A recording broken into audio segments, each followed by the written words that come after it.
still selling some models, but they're not doing more research into them. I'm okay with this. Not until I would assume you can have like 3D TVs that don't have the glasses, that have maybe a shutter system like you find in the Nintendo 3DS. For those of you who aren't sure what that is, it's a small handheld gaming system from Nintendo, makers of the new Switch that is coming out.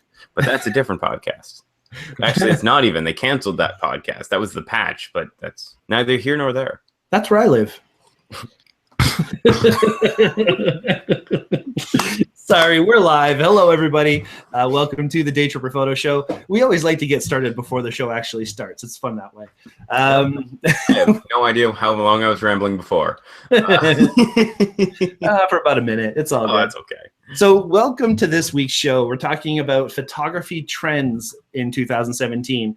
Now, a lot of this information is taken from several sources on the internet. A lot of it is our own personal thoughts, and of course, we'll make clear when each is as we're talking. But yeah, there's some crazy things happening right now in the world of photography, and we're going to talk about it and get into some possibilities. Let's get some possibilities. But first, before we get into that, I want to welcome these guys back. Both of y'all were absent last week, and welcome back this week. Phil, how are you doing? I'm great, except for the fact everything's broken. But that's a different story. What do you mean everything's broken? Well, my microwave, I think, finally died. We had a bit of like a power surge, and it had a light on underneath it, which is normal, light underneath it. But the screen wasn't on, and it's not responding to button presses or making noises. So I think it finally died. That would usually be what happens when things don't work. Yeah. That sucks, man. And what else? Like the microwave? Is that the end of your world? Your microwave's gone? Well, then I had to do the whole thing where you pull the RAM out of your Mac and you let it sit for a couple minutes unplugged before it tries to kick back on. So that's also kind of fun. But hey, it's all good now. Oh, he's back. I was going to say that Michael disappeared, but he's good. No, I was trying to find something. What are you doing, Michael? What are you up to? Well, on the topic of what's new in our week, I actually I did a little bit of a gear swap with a friend of mine. He needed to borrow my lenses, so I stole his camera. Ooh, right on. It was interesting because I'm borrowing this camera from him because I love it so much. He bought this camera because he liked mine so much. It's the Fuji X100T that I'm borrowing from him for a little bit now, and he saw my X100S back when I actually had one and was a really big fan of it. So that's been the most exciting thing from my week so far, but I wanted to load this up and take one of the photos out of it because we had a fun little story with it. You pulling that up right now? I'm trying to. All right, well, while you're doing that, Phil, I just want to say we had our Daytripper Darkroom, our first DTD session. We did indeed. It was interesting. I think it was a lot of fun. I think you did a great job. We ran a bit long, but that's okay. I was expecting to run a bit long, which was fine. And I have a lot of interesting content to cover in the Part 2 class. Yep, and that's on the 25th. If anybody's still interested, we're going over Lightroom. Phil went into quite a bit, actually. And it's as one of the students said, Christine, she says, it's amazing how much she thought she knew and then how much now she's knowing more. Like she emailed me afterward and she was saying that, she'd been using it for a year already. And in that one class alone, she learned so much more. And Christine, I'm glad you were there. I'm glad you enjoyed it. Maybe for the 25th, we'll have a little bit larger group. That could be. In the Part 2 side of things, we're going to get more into the more advanced editing functions of Lightroom. We're going to talk a little bit about getting out of Lightroom and into another program, whether it be a plugin program like the Nix software or Photoshop, so you can do some finishing edit, and how the software actually talks to other software, and the fact that all of your pictures can still stay in the same place, which is super useful. And I think we'll talk a little bit about presets, and depending on the interest at the end, we might cover a little bit about watermarks and creating one, but mainly the advanced editing and getting Lightroom to talk to other stuff, so you don't have to worry about exporting and importing and all that kind of stuff. Cool. Yeah, there's so many cool things within Lightroom, so that'll be fun. And thank you for all the work you put into it, your portfolios that you handed out to people, and top notch. All right, Michael, do you have that ready there? Just getting the last one up now. All right. Well, while you're doing that, I'm going to announce my first prediction of the show. My first prediction is that on March 4th at Barry Wrestling, I'm going to see Jake the Snake Roberts. I don't know who that is. Are you kidding me? You don't know Jake the Snake? No. Michael, tell me you know Jake the Snake. Nope. I don't know wrestling, so I got to pass on this conversation. I'm just going to close this show right now. I'm just going to go home. I am home. Never mind. Jake the Snake is a wrestling legend known for giving you a DDT and then dumping his python on you, or his boa constrictor. Yeah, it's a boa. And I thought these were kid-friendly shows. yeah, they are. But Jake is from a different time. And so I'm pretty excited about that. I've always wanted to meet Jake, and I always thought he would have crashed and burned by now. But apparently he took DDP yoga, and he's in tip-top form. So right on. Thank you, DDP. All right, go for it, Michael. What have you had there? Well, look, it's me. So, this is super dark in my room. I wanted to use the flash. This is my little home studio in my basement right now. I wanted to use the flash when I was using his camera when I was testing this out when he was here. This is my friend Daniel who's lent me this camera now. But we ended up just using the modeling lamps in my strobes. And this is just from the modeling lamp. This is 1600 ISO. And I don't know if I've mentioned this on the show before, but I bought my Nikon D800 because I love the image quality and I love Nikon's performance with low light.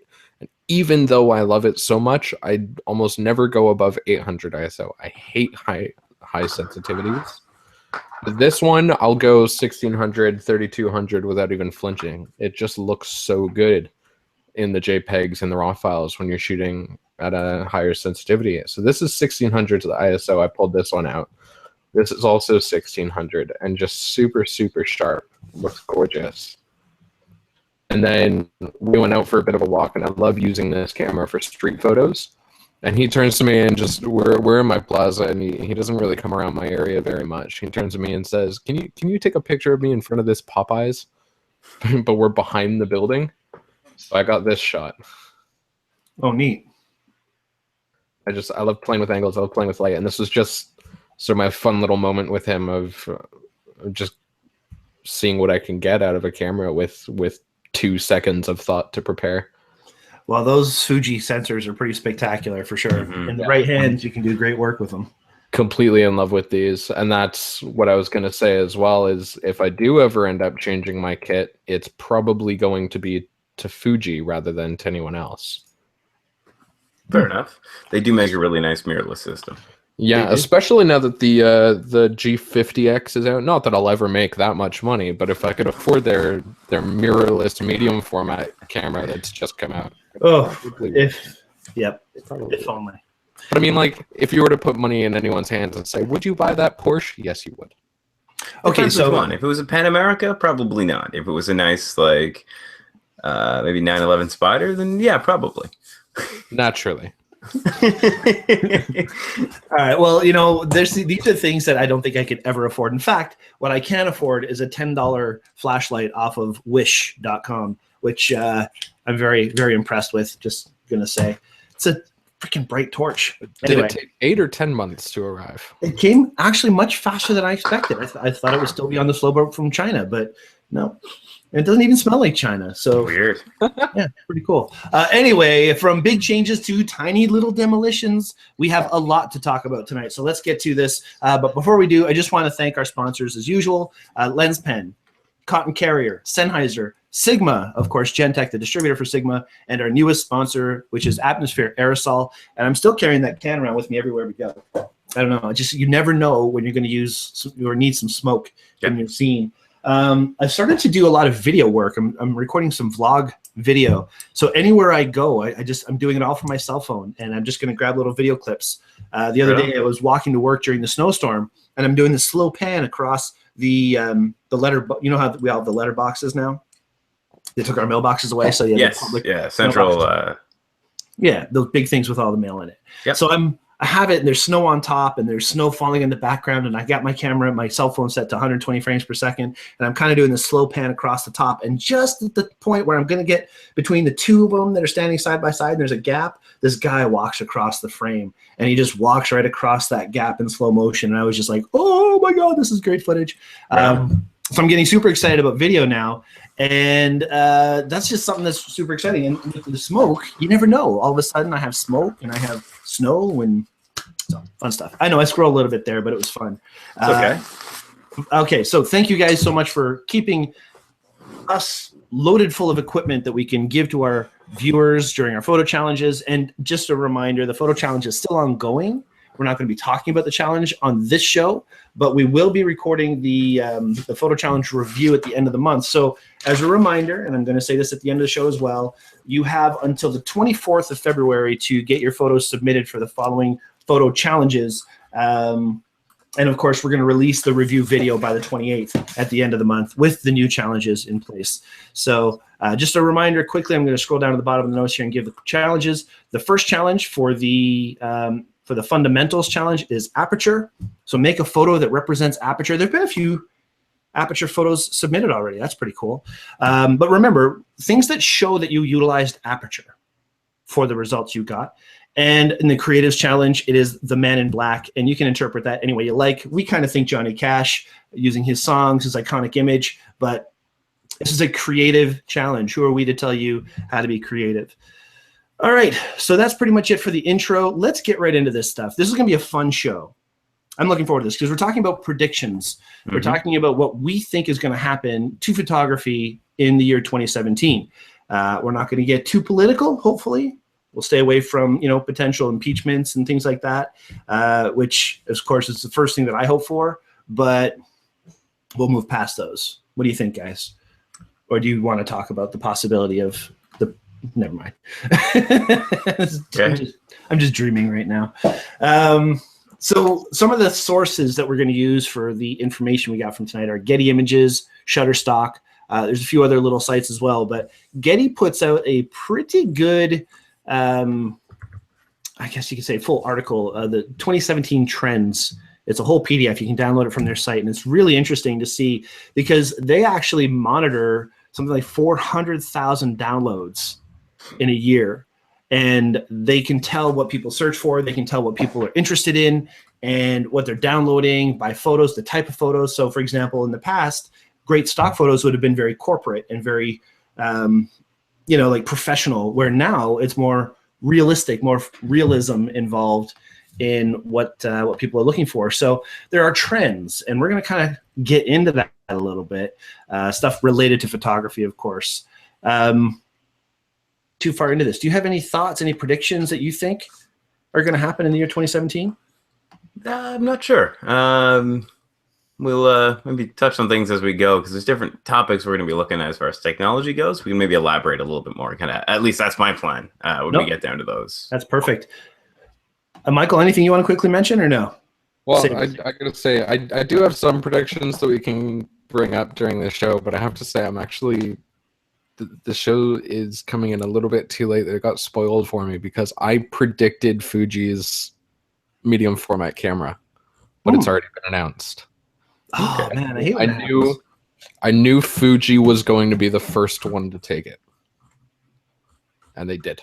As far as mirrorless moving up to medium format instead of medium format moving over to mirrorless, and they ended up happening at the same time.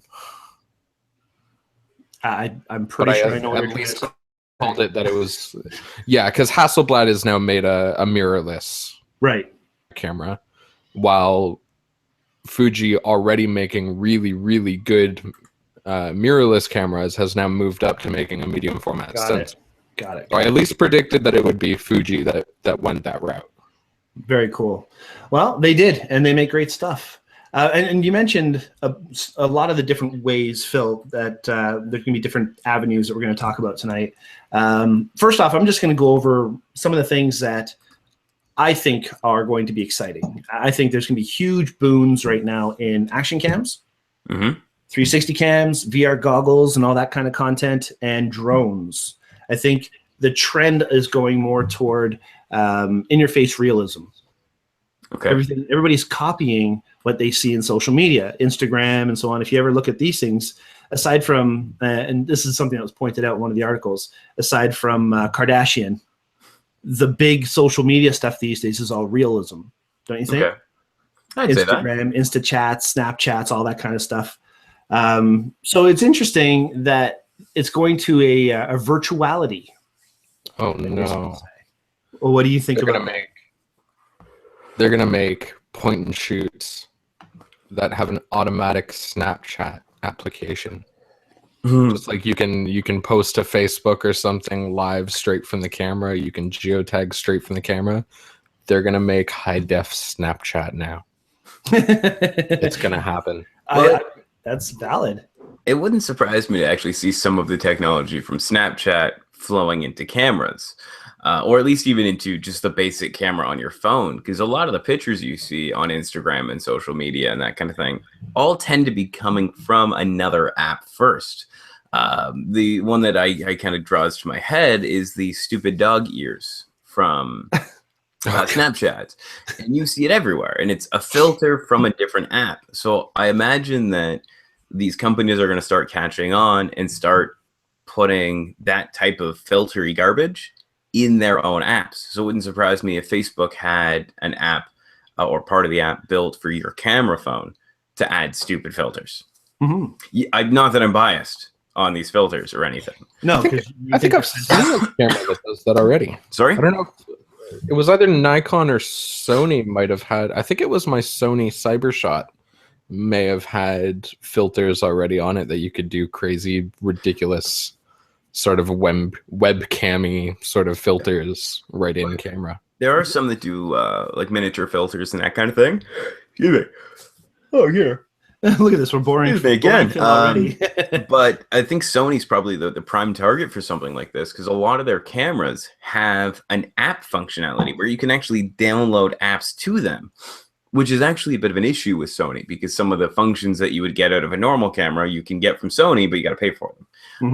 So that's like time lapse and things like that. Exactly. Yeah. But I could imagine someone developing a filter set or a software, an app set for your thingy that takes pictures, camera. See, the funny thing about this entire story, though, Phil, is that the other day at work, you had your Snapchat out, and we were having quite a good time doing some Snapchat stuff.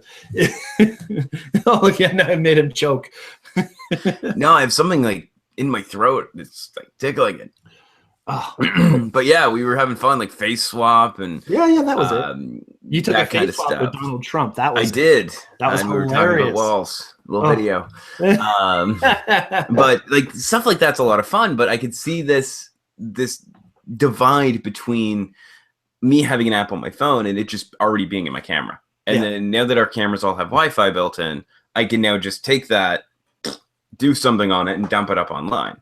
Yeah. So I could see something like that, taking off. Well, the funny thing too about that is Samsung had their Galaxy phone, and it actually you could get a data plan for it, and you're not data Samsung the camera Galaxy phone cameras. That's right. Sorry, and you can get a data plan for your camera and be online with your camera, but just obviously to do what you're just saying. So the weird part is that Samsung is one of our announcements for in our in memoriam. Yes. Category, which we're going to get to shortly. But yeah, before we get into that, I just want to go to the chat, and Mark has been saying hello to us, and Christine says hello.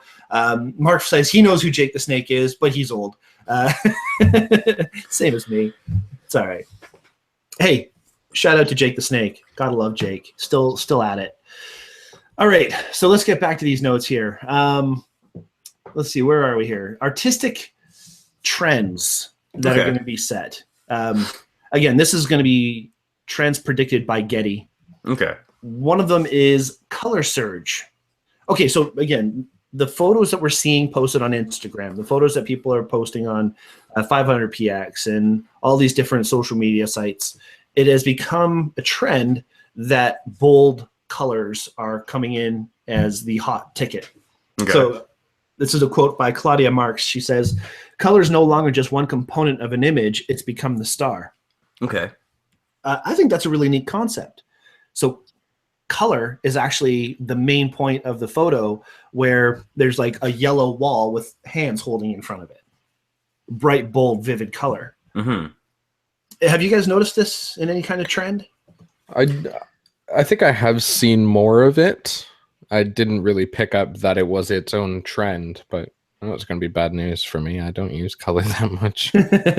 Well, that it's very Sin City kind of feel is how it would look, you know, where the red becomes really the mood of the entire story and little splashes of yellow or green. Okay. Right? I'd like to say I think it was already on this trend a couple years ago. Took a picture of the side of a bright yellow dump truck, and I thought it looked really cool, but didn't get a great response from it. So maybe I have to pretend I shot it this year and it'll be perfect. You're an artist before your time. Exactly. Yes. I actually set the trend.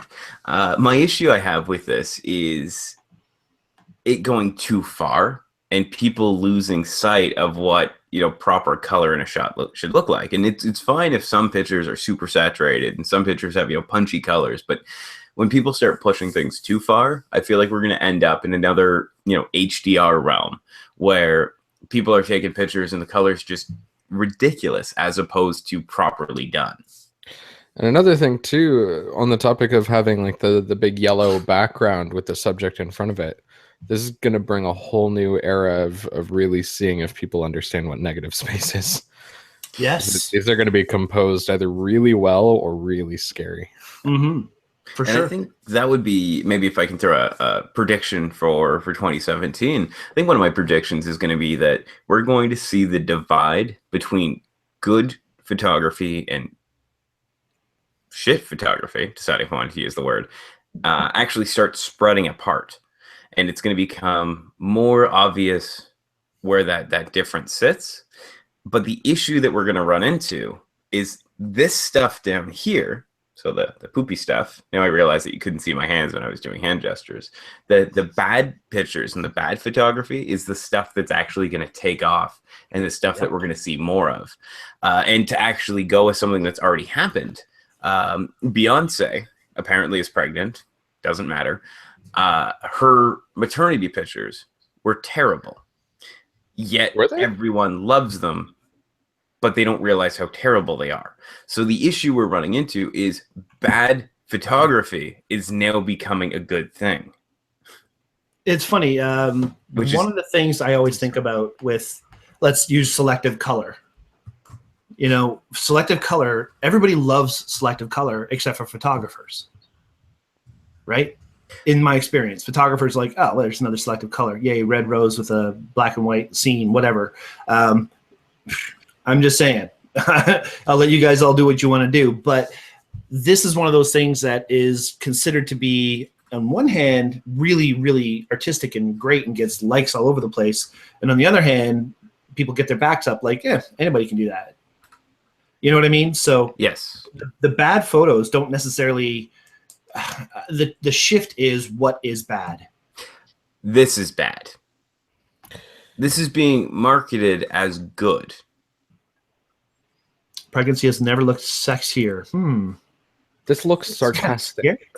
I would like it to be sarcastic. Like this looks like a 90s punk rock band music video making fun of something. But it's not. These are legitimate pictures that people really, really are liking from her, which is an issue because if a celebrity comes out and does something like this, then there's going to be a slew of a bunch of other people who are saying, well, I want my pictures to look like that.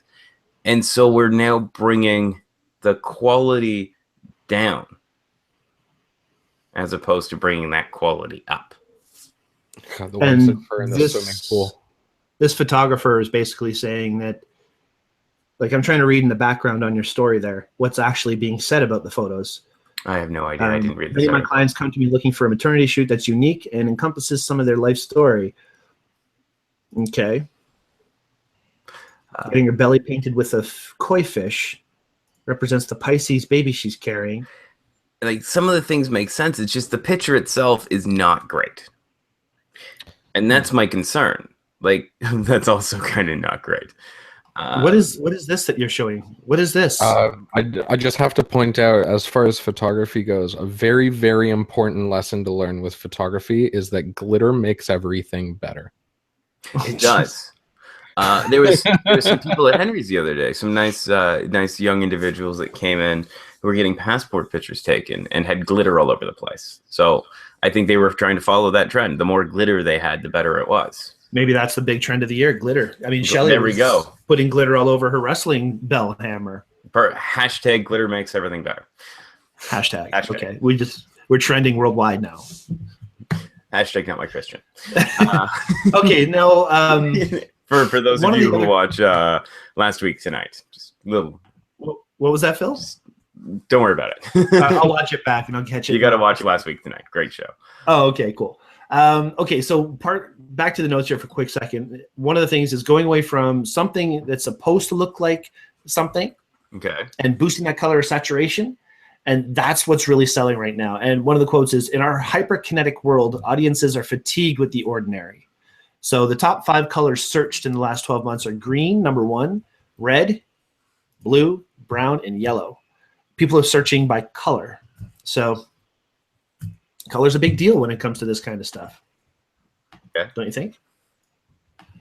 Okay, so let's move on to the next thing. Color pop. Sure, fine. I think, who is it that says? Ivan says he agrees with you, Phil, regarding the color. And Christine says she completely agrees with the maternity pics. She saw them, and everyone was just commenting on the news itself. And I was thinking, like, the photos suck. No, they totally. No, they're of Beyonce, so they have to be. They're amazing. And you know what's going to happen? You post a picture of a global world thing that's super important, and then you post a picture of a cute cat. What's going to get more likes? The cute cat. The cat. Right? So there's popularity and then there's content. And I think the artistic soul will always lead toward the content over the popularity. That's just my naive sense on things. Hoping at least. All right, so let's move on to the next one. Unfiltered photojournalistic. That's the next trend, according to Forbes. They say with 80 million millennials in the U.S. alone, they make up a quarter of the population, represent 200 billion in annual buying power.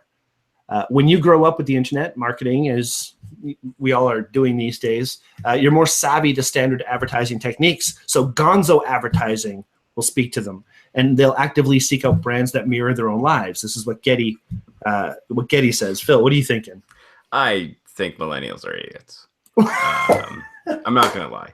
I'm really upset with the idea of a millennial, because the idea of a millennial is apparently anyone who's born after.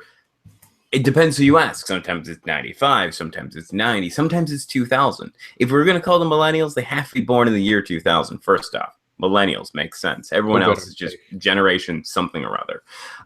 But the issue I have is millennials, and we're gonna lose the millennial portion of our audience. Millennials tend to be whiny and entitled, and everyone is putting too much effort focusing on them. And the only reason that traditional marketing doesn't work for millennials is the millennial generation is actually the first generation where you couldn't fail, where if you went to do something and ranting time, if you went to do something, let's say you went and you had a spelling contest and you didn't know how to spell, you still would get a participation ribbon, or you would still get an award, even though you were terrible. So the reason that traditional marketing doesn't work is they don't have the drive for certain things. They don't understand, they don't grow up having a poster of a car on their wall saying, one day I want to own that car, forgetting the fact that that car is going to be well out of production by the time they actually get to the age to get a car. But it's just, I think we have to go to ridiculous advertisement to actually get their attention, because they're so used to just getting everything that we have to go kind of off the deep end. But this is also going to come back and hurt the brands trying to do the advertisement. And you see this a lot with social media, with companies on Twitter and companies on Facebook trying to fit in with the millennials and just it going terribly, and that becoming kind of something that they can poke a fun at, because they can. And in some situations, it works further against them because they're paying these social media places like Snapchat or Instagram to basically put their ads in the feeds of the people that they're trying to target. And it's actually just annoying the people who they're trying to target. Yeah. And that's what they're trying to get away from. That's what the smart advertisers are trying to work around. actually, this is another one of the trends called new naivety. Basically, authenticity is up 104%. Real life is up 94%. These are searches. So everybody's looking for that realism. And with all the social or the instant social media, like you say, Phil, Snapchat, Instagram, Tumblr, these forms of communication basically are more popular because they take less thought. Which is a problem because we're seeing a rise in completely incorrect information being disseminated into the population because no one wants to fact check and no one wants to take the time to figure out if something is true or not. And we've seen this in big news places recently, that someone will have a story, and because no other news institution wants to miss out on a story, they'll all jump on it. Oh, wait, hang on a second. Did you properly hear that? Fact checking. Sorry, I didn't mean to butt in, but big news just came across my desk. Madonna's dead. Oh, wow. Well, she was like 90. It's fine. It's not true. It's just, this is my point. Everybody, the death of this person, the death of this person. They said it on Facebook, so he's got to be real. You see it all the time. Like shortly after whoever the last celebrity died, whoever it was, I don't remember. I don't usually pay too much attention to that. But the news of Gilligan from Gilligan's Island came up that he died.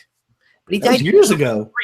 Yeah, in 2003 or 2007. Anyway, he's been dead for a long time, but people are still like, "Oh, it's so tragic." But it takes no time to properly fact check something. The problem is that takes time, and it's easier to hit share than it is to say, "Wait, is this actually correct? Yeah, is it true that if I give my kids a vaccine, bad things are going to happen?" No, if you give your kid a vaccine, he's probably not going to get polio. But hey, the iron lung was kind of cool. Okay, I'm apparently on the rant, so I'm gonna just rein it back in a little bit. Michael, back to photography now. I was just thinking, I can't remember who it is, but I actually remember someone commenting on it that he's still alive today, but there's one person who's died 3 times already. Because someone decided they didn't like him, so they decided to just come up with this rumor of he's gone now. Yeah. All right. So that's one part of it. When it's it takes no effort in any way, shape, or form to be posting some of these things out there, and that becomes popular, and that's a trend. It's happening, and it's even gone to the points where traits that we once tried to hide, like freckles, or chubby, or cheeky, or geeky, or any of these things, now it is all proudly displayed. Personality, humor. Freckles. Yeah, well, I mean, you are why I said that, because you have a technique for emphasizing freckles. I came up with my own recipe for making them even bolder. I just think they're interesting. I think they're awesome, and I've done that to a couple people now. But that's part of this new trend in photography. Another one is global neighborhood. Global neighborhood is again, I'm going to give you a quote. This is by Guy Merrill. He says, "The ever-increasing circulation of people, goods, and information around the world is having a transformative effect on society and has the potential to change the way we see ourselves." All the things. The world is in constant flux now. People aren't locked into the same molds they were when I was a kid. In one example, they say in his magazine Need Journal, photographer Campbell Addy explores his identity as a gay British Guyanan man. He writes, "In the UK, I'm not British, but Black British. And in Ghana, he is British, not African. So who is he? He doesn't fit into a mold." This is that global neighborhood. Everybody's starting to cross different lines, and art is changing, and it's all kind of in flux. What do you guys think of that? I agree. And the idea of, the global village and the global, well, it started as a village. Now it's a neighborhood. We're getting more intimate. I think it's becoming a bigger and bigger thing because as more countries and as more smaller population groups actually start coming online, and the information that they're getting access to is no longer just what's directly around them. That's allowing us to expand and grow and take new technologies and new ideas and basically bring everything together. And it's helping basically make everyone people and have people be their identity as opposed to, where they're from. That's right. And several generations from now, hopefully that's how it'll be, not, the way it seems to be going right now in certain places. You got to make a change. Everybody has to see that we're all the same and I think photography is a very powerful medium to help people see that, and it has been since the dawn of time, right? Mhm. Before we go any further, I just want to remind everybody who's watching right now that if you do like this show, if you like the conversations that we have, if you like the flow and how we do what we do, please click like at the bottom of the YouTube channel. Tell your friends that we're doing the show. Share this by, click and share, because that's the easiest way to do it. Apparently there's no other way. I don't know, but share it. Tell the world that you're watching the Daytripper Photo Show. We have a great time doing this thing, and preparing for it is fun, and coming up with all the new ideas. It keeps me inspired, and it's hopefully does the same for everybody who's watching. So subscribe to our channel, share our shows, like at the bottom if you will, and please keep in mind you can chat to us right now. If you are watching this on YouTube, Christine, Ivan, Mark, you guys have all done this already tonight. Just chat to us. Say something in the little window there. We're looking for that, and we're going to read it on the air and answer any questions or bring your points into the conversation as well. So that's the whole point of a community show. And so who is that last quote by? That last quote was by, where did it go? Up here, Guy Merrill. Okay. Because he was talking about how everything's kind of a village. I was going to try and do this with a straight face. Because there's another quote I could give you by another gentleman by the name of Guy Fieri. Another very famous guy. And it's that I want to be the ambassador to Jimmy. What? Sorry, I can't. Guy Fieri's a cook. Yes. He's like funny. He's got spiky blonde hair. He does. Well, what He had did a he quote. say? He wants to be the ambassador to Chimichanga Flavor Town. Okay, yeah, take him to Flavortown. I love Guy Fieri. Dude. For a second, I thought you were talking about what's his name, guy from SCTV in the wheelchair. Anyway, I don't know. Yeah, it was good. He was the best guy ever. Now, we did talk a little bit earlier about celebrities that had passed away inadvertently over the last year. But what about technologies that are no longer with us over the last year? And in memoriam. Some of these are kind of, wait, that was still a thing? Yeah. It's funny. Why don't you start off on that? Go for it. All right, well, we kind of mentioned them earlier, but Samsung cameras are now finally gone. Samsung makes big boats. They took sail, Yes. apparently. Yeah. Yes. They were kind of on the edge for a while. They never really got a foothold with I would say, majority of the camera user market. They were really interesting and really unique, but sadly, they just never took hold. And I got to tell you, the Samsung NX cameras, the interchangeable mirrorless cameras, when they first came in, I was all over those. Their lenses were decent, Schneider glass. They had APS-C size sensors. They were easy to use and operate. I mean, I would sell those things over a lot of different cameras, but not so much. And so Samsung camera, gone. Sorry, I'm the way you said Schneider. It reminds me, a while ago, there was that video of it was, I think, a Kodak or an HP camera they were trying to sell on the shopping network. And the guy's talking about how pretty the horse is. And he's like, look at this pretty horse picture. You can see the flowy mane and the tail taken with a Schneider glass. And he's pointing to a picture of a butterfly for 2 minutes before someone corrects him. But speaking of things that are kind of old as well, you have in here that VCRs have finally ceased production. Well, VCR is my era.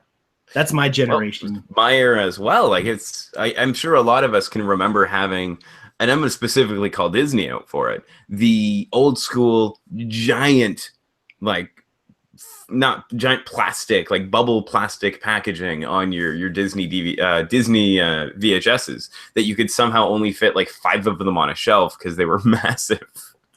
I have the whole series. Michael, are you a VHS user ever? Once upon a time, we used to have our whole Disney collection in VHS. It's all Disney. Disney owned VHS. They did. And they would be like, we're going to put it in the vault. And be like, oh, no, I got to go buy it. I already have it, but I have to buy it anyway. Because it's a new marketing. It was clever marketing. Well, first they had the vault in beta. Then they had it in VHS. Then they have it in DVD. And then they have it in Blu-ray. Did they have it in Laserdisc? That's the biggest question. I remember Laserdisc. Literally the biggest question, because it was... The biggest, because it was... They were massive. All right, another big death. Speaking of massive, RIM. Research in Motion. Their lovely company of cell phones, BlackBerry, died in 2016. Well, the technologies are still being out there. There's Yep. patents that are still held that are still making the money in some capacity, but they're not building phones anymore, apparently. And that handset market was they dominated the business handset market until people realized iPhones can be just as secure and maybe a little bit more functional. And Mhm. so, as soon as people started realizing that, there was a massive switch over, not to mention the reliability issues. Well, But speaking of iPhone, yeah, iPhone headphone jacks died in 2016. they did. Now, that being said, we talked about marketing earlier, marketing millennials. Millennials are also the individuals who are dumb enough that if they see something online that looks like it was made by Apple, like a poster saying that if you drill a 3.5 millimeter hole into the side of your iPhone where the headphone jack is, there's actually still a headphone jack in there. Oh, what? Tell me that's Yeah. happened. Tell me someone's done it. Yeah, All the people that have put their phones in microwaves to charge their batteries. Tell me someone has drilled a hole in there. yeah. It's Humans are in not their prepared for phone. the technology that we have today. No. We're just we're not equipped up here for all the technology that we have at our fingertips. I'm telling you right now. No, the loss of a headphone jack is not huge. A phone exploding, on the other hand, that's kind of a big deal. Did Yeah. you hear the factory that makes those batteries caught fire? That's not funny. That's awesome. Don't laugh. It's not awesome because it's dangerous and not actually good, but funny. that's still hilarious. And speaking of the batteries that exploded, the Galaxy Note, born in August and died in September. Yep. Dun, dun, dun. That was the massive one, right? It was like, I have a tablet. It was That basically, was- you were like, hold on, guys, I got to answer my phone. That was exactly the one that I wanted, actually. It would be even better for that antenna, though. Like, you could be like, holding it up and be like, hold on, my reception's not good. Whoop. Can you hear me now? Can you hear me now? It's so bad. My mother always wanted an iPad. And now we've got our iPhone. She got an iPhone 6 or 6 Plus. I'm not sure which one is. I think it was just the 6. But even that one is so bloody huge. Yeah. That I was like, I could see her tapping on it, and it's 2 of her hand. I was like, I thought you wanted an iPad. She goes, well, I guess they gave me one. It's the same thing now. Yeah, but some of us need it. Like, I remember when I was working at the Henry's Exposure shows with my little iPhone 4, trying to show people photos of, examples of this lens doing this or whatever. I probably shouldn't have. It takes too much time. But, me, tap, tap, zoom, zoom, right?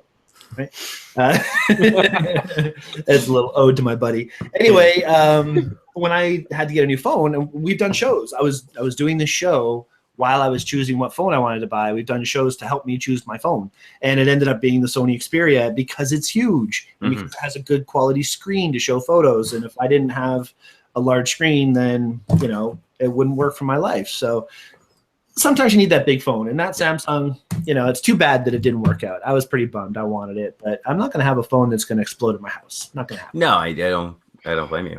And But speaking of, sometimes- sorry, go ahead. I was gonna say, sometimes people like to have things that look like they're exploding into houses. And there was a technology that thankfully went away earlier this year that if you put fancy glasses on and sat in your living room, you could have things explode into your house.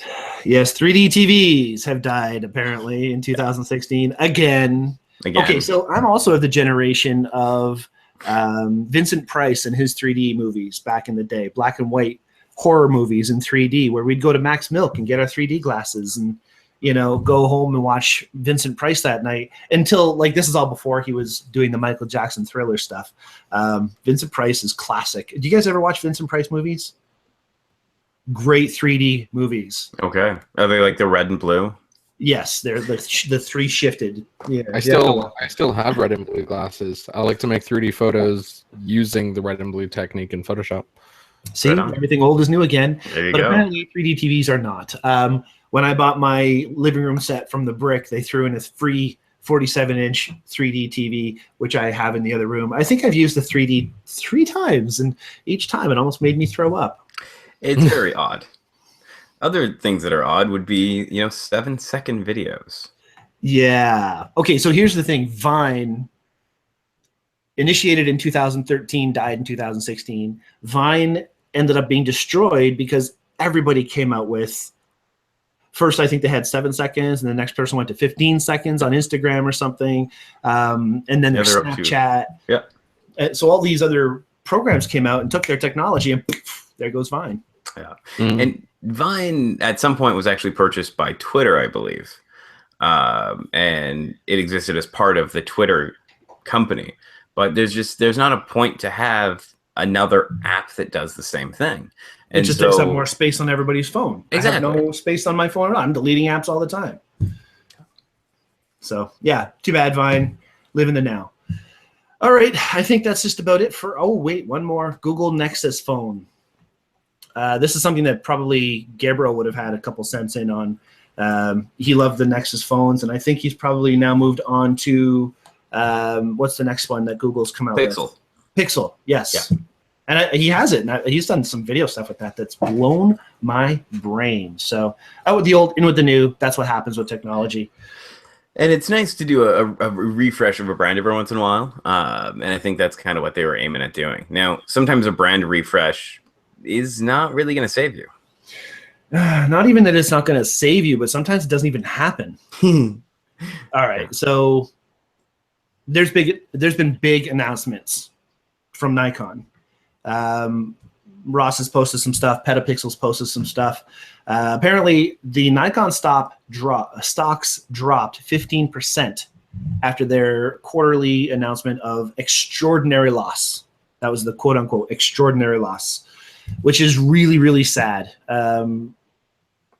As of March 31st, 2017, more than 1,000 Nikon employees will be voluntarily retired, which means they're packaged out and gone.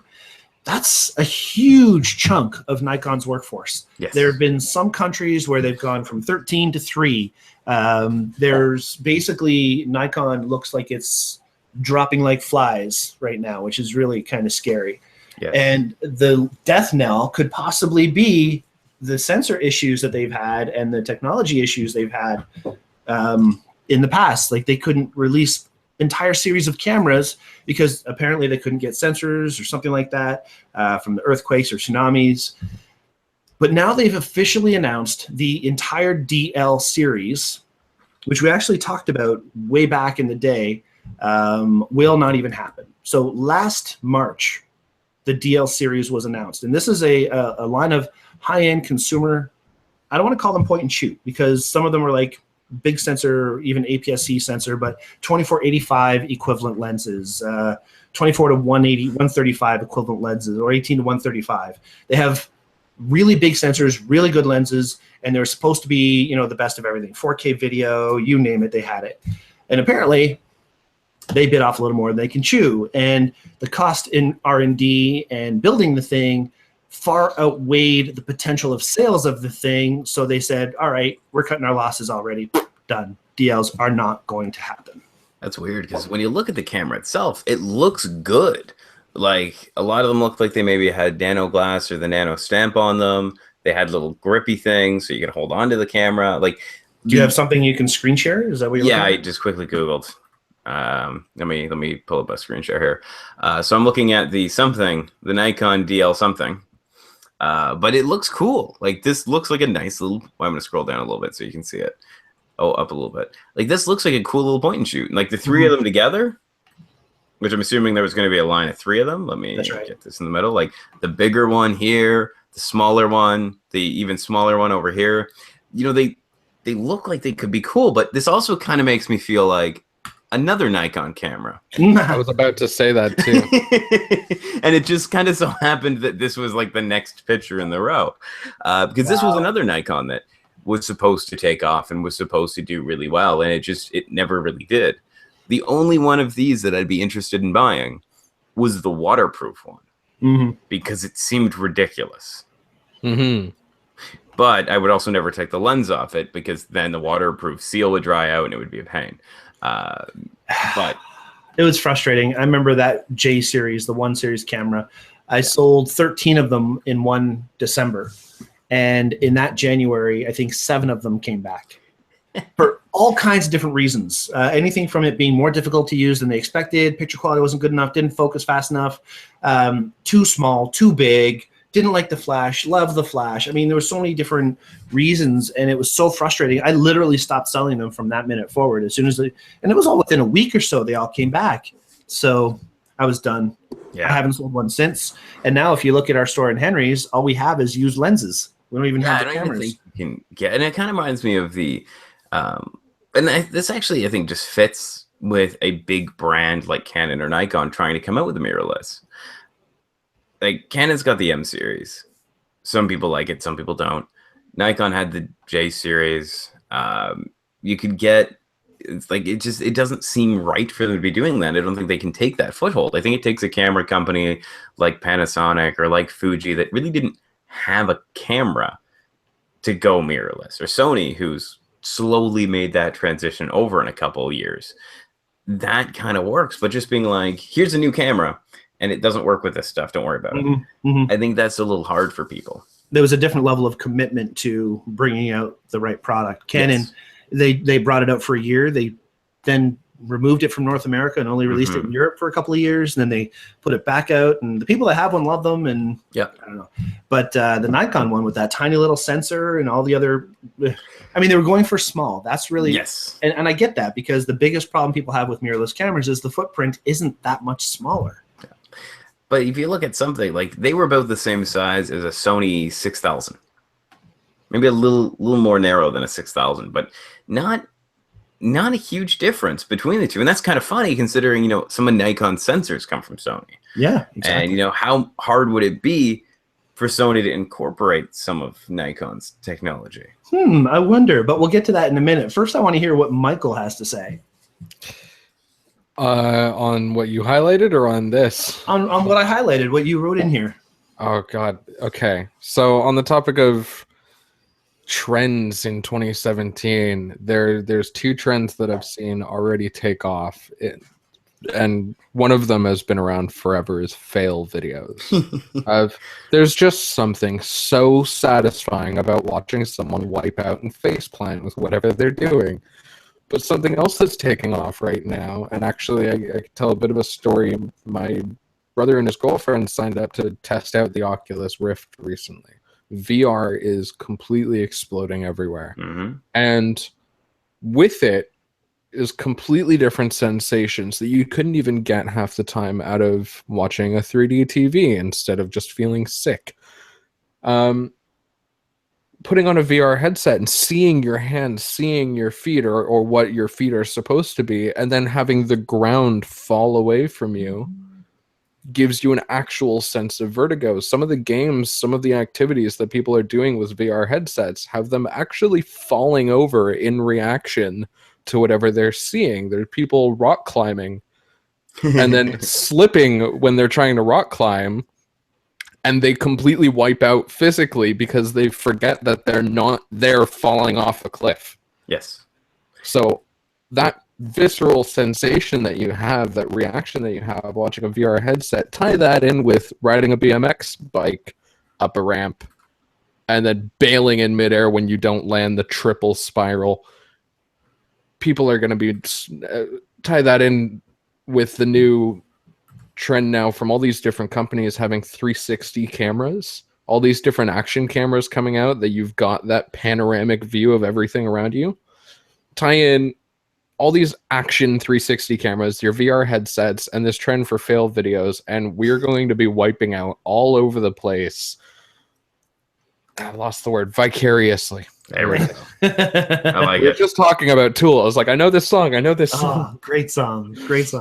It's funny though, because the whole time you're talking about this, I'm just thinking, look, I've got a VR Kicks, I've got the headset, and no matter what I'm doing with it, all I can think about is, damn, this thing's heavy. Look at, I got it pressure in my face, and I'm more occupied with how uncomfortable I am than with being immersed in the environment. And not that this particular one is more uncomfortable than another. You have this thing on your face. Well, and I think it depends on the unit you're using. A lot of the units, as they've come out, like the first Oculus Rift had that as a problem, but the newer ones, the newer Oculus, which I don't remember what they're calling the newest one, the Vive, Samsung Vive.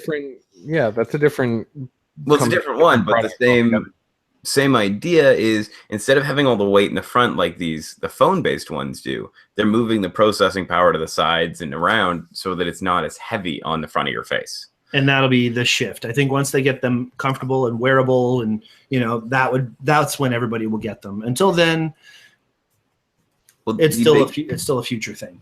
Well, the biggest point of entry for VR is actually not so much the technology for it. It's people having the computer to run it.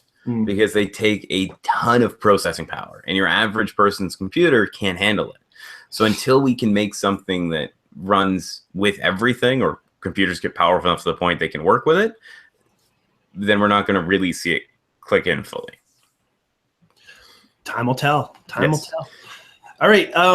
So those are pretty much what we're thinking, except for the fact that my big prediction. I don't have the drum roll, so you have to do it. Oh, for 2017, and this is going to sound a little far-fetched to some people, but I think Nikon is going to get bought out by Sony, and Nikon is going to go downtown to Funky Town, and Sony's going to pick them up and ride the Nikon wave, keep it going. That's my big prediction. They're having so much trouble; they need a bailout. Sony has money. Sony pitched in to help out, I believe, Fuji at one point. It was like $10 million. Fuji or one of those other brands. Sony is a mega power in this world. They make sensors for Nikon already. I think it's a very natural thing for Sony to do that. Now, there have been rumors about this. I just think it makes a lot of sense. I don't know. What do you think? By the sensors alone, the fact that Sony is responsible for so much of what Nikon's doing, it's only reasonable that they're going to take it over, at least temporarily. I think what might end up happening, and part of what scares me actually, is if they do end up buying Nikon and just taking over that brand, they're also taking over that market, which means potentially for their own sake, they're going to also end up phasing out that market and replacing Nikon with just Sony and just taking everything about what Nikon kits are and putting that back into their own brand because now they own it and they can.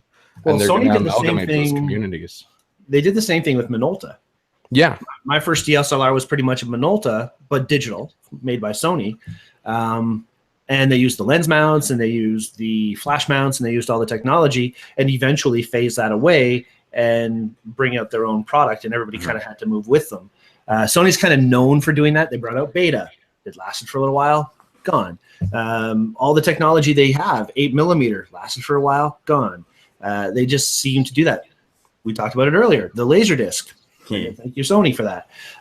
Anyway, these are all things that could happen or may not happen. But either way you look at it, if Sony does buy Nikon and they actually make Nikon begin to make a proper mirrorless camera, that could breathe more life into Nikon and bring them back, which would then bring Sony back. And I mean, it could really steamroll. Now, I think it's important that we know that we're talking about the camera division. Yes. Of Nikon. Nikon has a massive other division, like medical imaging and that kind of stuff. That's not being affected at all. This is simply the camera division of the company. Good. Glad you pointed that out. And so what my worst fear with this would be is to have Nikon turn into a Polaroid or turn into a Kodak, which means that it's a name that anyone can buy and dump whatever they want to. And technically, it's a Nikon. Yes, that's a good point, too. And so they could keep the same lenses, but then anyone could be manufacturing a body. So your quality is not going to be the same. Potentially, it's not going to be as user-friendly as it is now. So it's really interesting to see what happens because we've never seen a large power leave digital. We've seen small players, Minolta, Pentax, Samsung. Well, Pentax isn't completely gone. I mean, Pentax is now Ricoh, but not as big. Like when you talk to people who shoot professionally, it's the numbers aren't 50-50, but it's 50-50 Nikon Canon. Yeah, there's a couple others sprinkled in there, so it's really interesting to see something of this level change. It would be like I'm trying to come Pontiac up with an closing? analogy. Pardon? Like Pontiac closing? Well, not even. It would have to be like the owner of that brand leaving the market entirely, which didn't happen because someone bailed someone out for some reason, and they didn't change anything.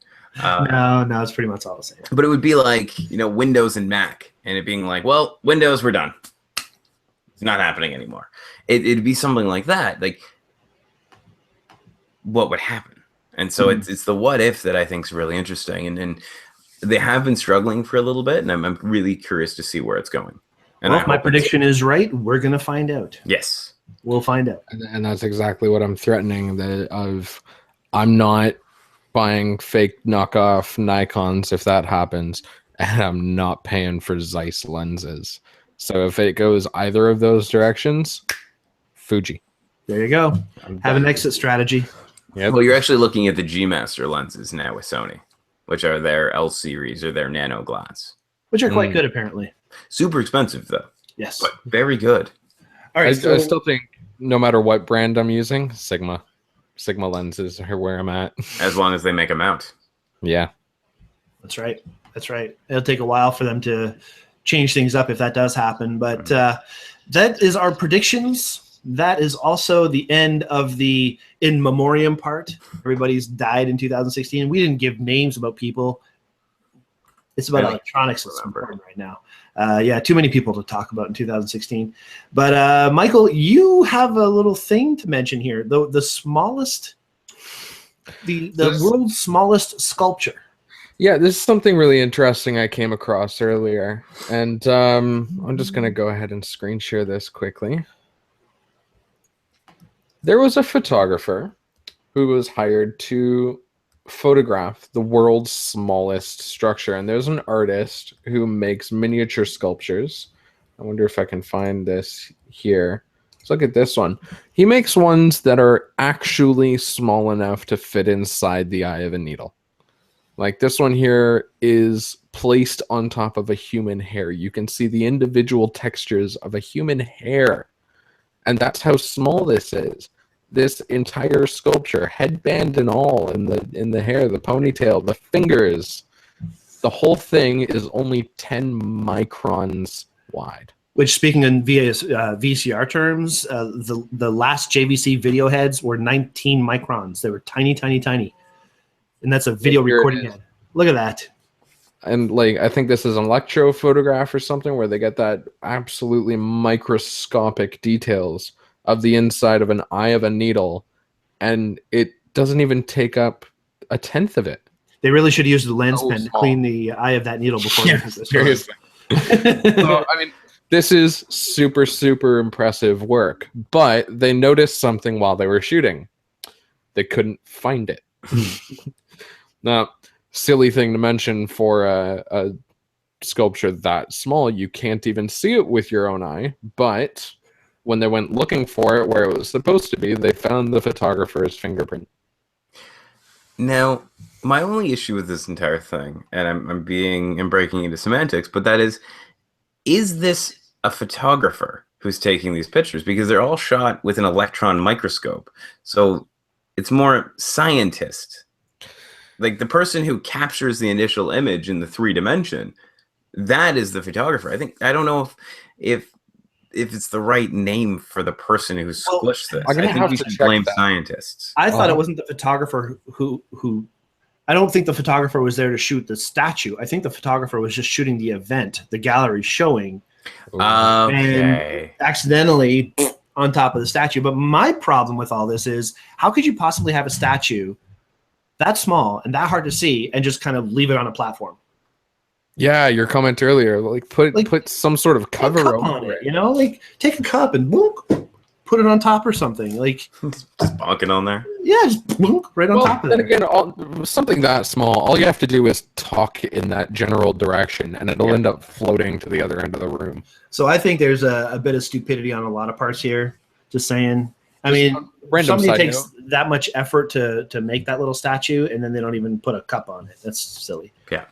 Little side note here, looking at this room of how they're getting these 3D sculptures with such high detail is shooting them with so many different cameras at so many different angles. One day, I will have this much money. I will own all the cameras. I feel like that's One a day. government grant. That's just that it just Probably. smells like a government grant. Probably, but I'll Crazy dream stuff. All right, well that Either was that fun. or he's got a really big return for Henry's. Hey guys, I bought 33 cameras. On the side too. All right, well, and even old pocket wizards. oh jeez. That's pretty much it for us tonight, guys. We're just going to remind you of some upcoming sessions that we have coming from Daytripper. First of all, February 26th is the Fire on Ice spinoff. I can't stress enough how cool, literally, this session is. We are out in the middle of a frozen tundra with steel wool and steel wool spinners, people who are actually coming just to spin the steel wool and win a $100 prize for spinning the steel wool. You're free to join for spinning. It's only $40 to join for photographers. We're still going to teach how to shoot in low light. We're still going to teach how to focus. We're still going to get you all comfortable with controlling your camera and your tripods and everything you need to make good photos in low light.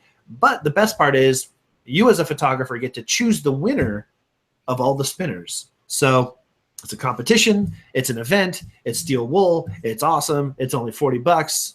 Check it out, daytripperphoto.com.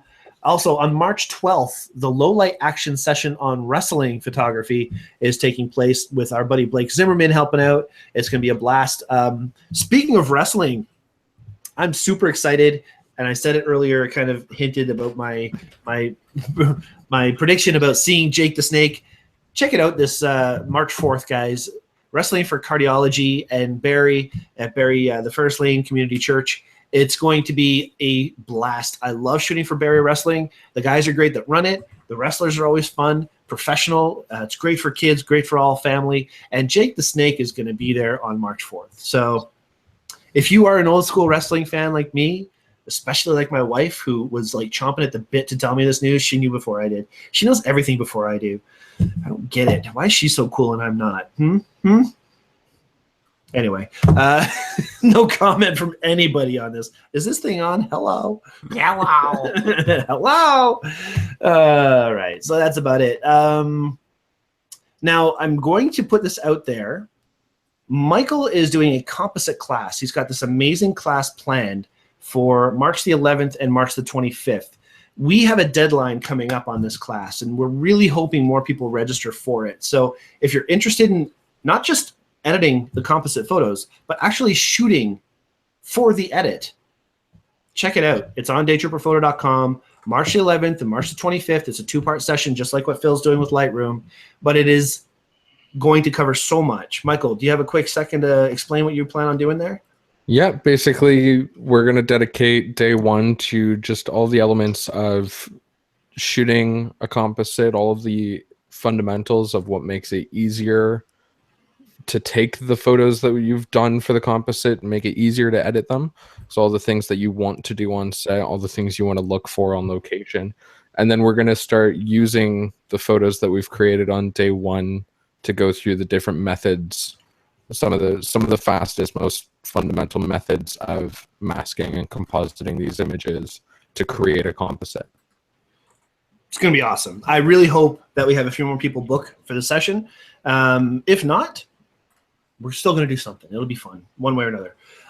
Jason, who's watching, he asks, what about Damien? Yeah, I don't think Damien's going to be there. I have word from certain people that Damien the Snake may not make an appearance. But you know what? It is wrestling, right? You have to expect the unexpected. You just don't know.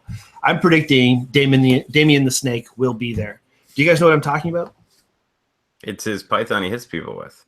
Well, yeah. I mean, he basically hits them with a DDT, drops them on their head, and then takes the big old bag and dumps the snake on the people, and the snake wraps around the people, and they flip and flop. And classic wrestling. Classic wrestling. Back in the Madison Square Garden, it was a hit every time. Just saying. You guys are not impressed. Jason gets it. Mark gets it. I get it. Shelly gets it. Good enough. All right, guys. Anything else to add before we say goodnight tonight? No, I think that's about it. Michael? I wanted to mention my little thing there. Mention it. I had a bit of a conversation with a new person who's a photography student as well as a student of programming out in Scotland. And she ended up telling me something interesting that she learned that I'm surprised I haven't heard before. It was an acronym for remembering sort of the triangle of photography for aperture, shutter speed, and ISO. She was taught LAST, light, aperture, sensitivity, and time. And I think it's interesting that they've included light as its own unit to that acronym, because it brings us back to the fundamentals of what we're shooting in the first place. Why we have that triangle is something. Now that I think about it, even when I was first learning the triangle, when I was first learning reciprocity and how to use these features, we were paying so much attention to exposure. We're not looking at the quality of the light. Mm-hmm. And it's really quality of the light makes the shot above anything else. The rest of it's just there to get the shot and sort of interpret it the way that you see it. But light is the most important element there. And I think it's a really clever acronym that it should be used a lot more around here is LAST is a nice way to remember it. Yep, LAST, light. Sorry, I'm off my notes here. Light, aperture, sensitivity, and time. Very cool. All right, thanks for sharing that. And if anybody's watching right now and has any questions, feel free to mention them right now before we say goodnight, or leave them after the fact on the YouTube channel, or of course, post them to the Daytripper photo community. And as a reminder for the photo challenge, all your photos need to be submitted through the Daytripper community on Google+. So if you're not a member, go ahead and join up. We will accept you until you're crazy and act weird and start to bother people, then we'll unaccept you. But that's the point of a private community, to keep everybody positive and inspirational. And that's what it's all about. So keep up the shooting, guys. Keep up having a great week. We will see you all next Wednesday night as we have another fun topic to talk about. And hopefully these guys will be back again, because they're always awesome. Phil, thanks for being here tonight, man. Yeah, no worries. Thank you for having me. And Michael, sir, thank you as well. Good to see you as always. Good to see you too. And good to see everybody who's watching. And thanks for the comments tonight. Hope you all have a great week. See y'all soon. Bye-bye. Bye-bye.